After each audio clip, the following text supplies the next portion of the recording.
Hello everyone. Last class में हमने एक टॉपिक पढ़ा था अहिपूतना। तो अहिपूतना का मॉडर्न कोरिलेशन है डायपर रैश। ये एग्जाम में आपसे नैपकिन रैश करके भी पूछा जा सकता है। तो नैपकिन बोले या डायपर बोले अलग अलग नहीं है, एक ही बात है, जानते भी हो आप सभी। तो बात करते हैं डायपर रैश या नैपकिन रैश या फिर अहिपूतना। तो अगर बड़ा क्वेश्चन आए तो आपको मॉडर्न आयुर्वेद दोनों ही लिख के आने हैं। तो उसके मॉडर्न कोरिलेशन की मैं बात करती हूँ। अब नाम से आपको इतना तो क्लियर होगा कि कहीं ना कहीं डायपर की बात हो रही है, और दूसरा मैंने बोल दिया कि ये अहिपूतना है। तो अहिपूतना आप पढ़ चुके हो तो उससे आपको आइडिया लग रहा होगा कि अहिपूतना यानी कि एनल रीजन या बटक रीजन की बात हो रही है, ठीक है, क्योंकि डायपर वहीं पहनेगा बेबी। तो it is a skin problem that develops in the area beneath an infantile diaper, यानी कि डायपर के नीचे की जो स्किन इन्वॉल्व रहेगी और उस स्किन के अंदर जो प्रॉब्लम जो है डेवलप होगी उसको हम नाम दे देंगे डायपर रैश। अब निदान क्या था उसका या कॉज क्या है? डायपर है, इसलिए नाम भी उसका। और क्या बन रहे हैं उस डिजीज में? रैशेस बन जाएंगे। आपने देखा भी होगा छोटे बच्चे होते हैं उनके बटक रीजन पर अगर जो है कंटिन्यू उनको डायपर पहनाया जाता है, सुबह शाम डायपर डायपर चल रहा है, तो क्या होता है बटक रीजन पर बहुत सारे जो होते हैं वो रेडिश रेडिश जो होती है उनकी स्किन हो जाती है, यानी कि रैशेस हो जाते हैं, और उसको हम कहते हैं डायपर रैश। तो it is a skin problem that develop in the area beneath an infantile diaper, यानी कि इन्फेंटाइल डायपर के नीचे वाली जो स्किन है उसके अंदर जो प्रॉब्लम क्रिएट होगी वो होगी डायपर रैश।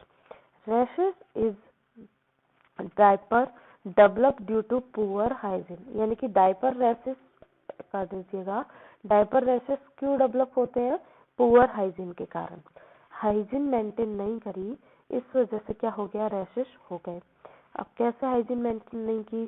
जैसे कि बच्चे ने जो है मोशन पास आउट कर दिया, ठीक है, अब 3-4 घंटे हो गए, 4-5 घंटे हो गए।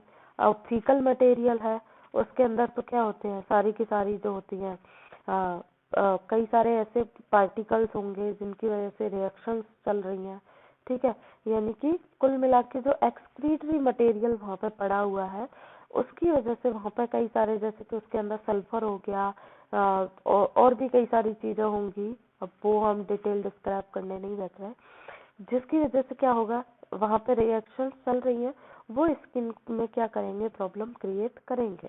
तो हाइजीन मेंटेन नहीं की, जैसे यूरिन पास आउट हो गया, उसके अंदर कई सारे इलेक्ट्रोलाइट्स हैं, या फिर स्टूल पास आउट हो गया, वो लंबे टाइम तक 4-5 घंटे तक डायपर के अंदर बच्चे के जो है पड़ा हुआ है, तो उसकी वजह से क्या होगा? उसके अंदर रैशेस, बच्चे में रैशेस हो जाएंगे।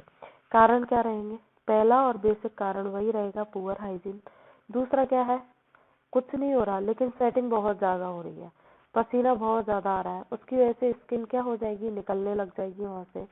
या फिर आर्टिफिशियल फीडिंग, जब बच्चे को आर्टिफिशियल फीड कराया जाता है तो क्या होता है? उसको कभी लूज मोशन हो गए, यानी कि जो डाइजेशन प्रॉपर नहीं रहेगा, बार बार लूज मोशन जाएगा, तो वही मेन कारण आ जाएगा कि हाइजीन मेंटेन नहीं है। या बार बार लूज मोशन जाएगा और डायपर आप बार बार चेंज नहीं कर रहे हो, तो उसकी वजह से क्या होगा? रैशेस होने के चांसेस बढ़ जाएंगे। फिर उसकी बात करते हैं क्लिनिकल फीचर। क्लिनिकल फीचर में क्या आएगा? सबसे पहला है कि इट इन्वॉल्व कॉन्वेक्स सरफेस, यानी कि कॉन्वेक्स सरफेस पर ही होंगे, जाहिर सी बात है डायपर लगाया हुआ है वहाँ पर, जैसे कि बटक हो गया, या स्क्रोटल सैक, जैसे कि जो मेल चाइल्ड है तो उनके स्क्रोटल सैक पे रैशेस हो सकते हैं, बटक पे तो होंगे ही होंगे, है ना।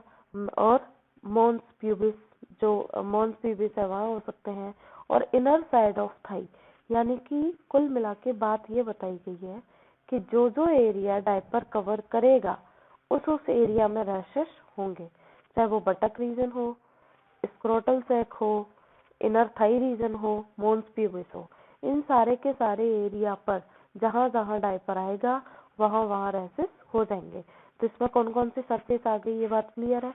फिर उसके बाद है rashes appear read that get बिगर, पहले क्या है, रैसेस कैसे होंगे, रेड ही होंगे, है ना। और धीरे धीरे वो क्या है, बड़े होते जाते हैं। पहले छोटा से बना, फिर धीरे धीरे वो लार्ज एरिया को कवर करेंगे, बड़े होते जाएंगे। तो रैसेस कैसे होंगे, बड़े होंगे और रेड कलर के होंगे। फेरी red and scaly area on the scrotum and penis in the boys. जो मेल चाइल्ड है उनके जो होते हैं रैशेस, वो कैसे होंगे, फेरी रेड कलर के होंगे, स्केली होंगे, यानी कि स्किन निकलेगी साथ साथ, स्केल जैसे होंगे, स्किन उनमें साथ साथ निकलने लगेगी। और कौन कौन से एरिया पे होंगे, बेसिकली मेल के अंदर स्क्रोटम पे और पेनिस पे। उसी तरीके से फीमेल के अंदर भी वही फेरी रेड होंगे, स्केली होंगे, और लेबिया एंड वजाइना पर फीमेल के पे क्या होंगे, रैशेस होंगे। तो मेल चाइल्ड है या फीमेल चाइल्ड है, उस जगह से उस एरिया के अकॉर्डिंग रैशेस बनेंगे। रैशेस होंगे तो ईचिंग भी होगी, तो सीवियर ईचिंग रहेगी। उन रैशेस से वाटरी डिस्चार्ज होगा। जब भी आप उनको रब करोगे या बच्चे ने रब किया तो वहां पे डिस्चार्ज होगा, वाटरी डिस्चार्ज होगा रब करने पर।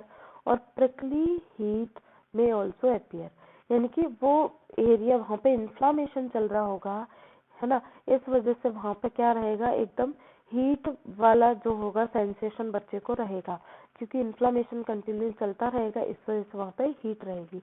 तो प्रिकली हीट में ऑल्सो अपीयर। क्लियर बात, तो इसके क्लिनिकल फीचर रहेंगे। फिर उसकी बात करते हैं पैथोजेनेसिस। पैथोजेनेसिस में क्या आएगा, prolonged skin contact with faeces and urine, यानी कि वही मेन कारण अपना कि पुअर हाइजीन है, हाइजीन मेंटेन नहीं की। Chemical and toxin present in urine causes infection, यानी कि हाइजीन मेंटेन नहीं की, लंबे टाइम तक वहां पर फीकस और यूरिन पड़ा रहा, तो उनके अंदर जो केमिकल टॉक्सिन प्रेजेंट है उनकी वजह से वहां पे क्या होगा, इन्फेक्शन होगा। और उस इन्फेक्शन के कारण स्किन में क्या हो जाएगा, इरप्शन हो जाएगा। और इरप्शन होने पर वहां से क्या आएगा, सिक्रीशन होगा, वाटरी डिस्चार्ज होगा और सीवियर ईचिंग होगी। इसी को हम कहते हैं नैपकिन रैश या डायपर रैश। क्लियर है। तो क्या हुआ, प्रोलॉन्ग वही पुअर हाइजीन वाला केस रहा, जिसकी वजह से यूरिन और फीकस के जो केमिकल टॉक्सिन है उनकी वजह से स्किन में इन्फेक्शन हुआ, उसकी वजह से स्किन इरप्ट हो जाएगी, वहां से वाटरी डिस्चार्ज होगा, सीवियर ईचिंग होगी और नैपकिन रैशेस बन जाएंगे। ठीक है। फिर उसके बाद है मैनेजमेंट। मैनेजमेंट में सबसे पहला आता है पुअर हाइजीन, यानी कि हाइजीन, सॉरी पुअर नहीं, प्रॉपर हाइजीन। हाइजीन को मेंटेन कीजिए। अगर डायपर गंदा है तो उसको टाइम टू टाइम चेंज करते रहिए, या लंबे टाइम तक डायपर का यूज ना करिए, बहुत कम जरूरत पड़ने पर ही डायपर का यूज कीजिए। बाकी जो सॉफ्ट नैपकिन्स होते हैं, कपड़े के जो नैपकिन्स होते हैं कॉटन के, उनका यूज करना है। Diaper should be made of single layer of porous soft cloth. अभी वही बात बोली कि जो कॉटन के सॉफ्ट कपड़े होते हैं जो पोरस हों, ऐसे यानी कि जिनसे एयर का वेंटिलेशन कंटिन्यू चलता रहे, ऐसे जो होते हैं डायपर का हमें यूज करना है, ना कि जैसे कि आजकल मार्केट में आ रहे हैं तो उनका यूज ऐसा नहीं। Diaper should B washed with mild soap and rinse thoroughly, यानी कि पानी से उसको अच्छे से वॉश करना है। अब कपड़े का होगा तो डेफिनेटली आप वॉश कर सकते हो, जो मार्केट वाले आते हैं यूज एंड थ्रो, उनको तो ऐसे नहीं कि वॉश कर लिया फिर वापस यूज कर लेते हैं, ऐसा नहीं करना है। Synthetic detergent should be avoided. Synthetic यानी कि धोने के लिए सिंथेटिक डिटर्जेंट का यूज ना कीजिए, क्योंकि बच्चों की स्किन जो होती है वो बहुत सॉफ्ट होती है, थोड़े सा भी कोई भी केमिकल कांटेक्ट में आया वो रिएक्ट करने लग जाते हैं। Disposable diaper should not use repeatedly after one time use. एक बार यूज करने के बाद, ऐसे नहीं कि महंगे डायपर आ रहे हैं, ठीक है आज लगा लिया कल सुखा के फिर से लगा देंगे, ऐसा नहीं करना है। अगर डायपर वन टाइम यूजेस है तो एक बार यूज किया और फेंक दो, ऐसा नहीं कि लोभ लालच में बार बार वही यूज किए जा रहे हैं। बच्चे को कॉन्टैक्ट डर्मेटाइटिस हो गया यानी कि स्किन में इन्फ्लामेशन है, तो उस केस में 1% हाइड्रोकोर्टिसोन क्रीम का यूज करना है। एक्यूट रेसिस होने पर कोल्ड वेट कंप्रेस यानी कि आइस पैकिंग से आप जैसे वहाँ पे सिकाई वगैरह 2-3 दिन तक कर सकते हो। तो इस तरीके से आप डायपर रैश को क्योर कर सकते हो। जनरली बच्चों को ये होती रहती है, सबके घरों में छोटे बच्चे होते हैं, तो वहाँ पे आप नॉर्मल बेसिक सा ट्रीटमेंट दे सकते हो, जैसे कि आइस से वहाँ पे सेकाई कर दी, ठीक है, या फिर ये छोटी मोटी एडवाइस दे दी कि ऐसा डायपर यूज करिए, कीजिए, ऐसा कीजिए। इस तरीके से आप जो है डायपर रैश को क्योर कर सकते हो। और ये बात आपको याद रखनी है कि ये अहिपूतना का मॉडर्न कोरिलेशन है, ठीक है। अगर कोई डाउट आएगा तो पूछिएगा, बाकी टॉपिक को पढ़िएगा। एग्जाम के पॉइंट ऑफ व्यू से कुक्कुड़क और अहिपूतना इम्पोर्टेंट है, ठीक है। Thank you.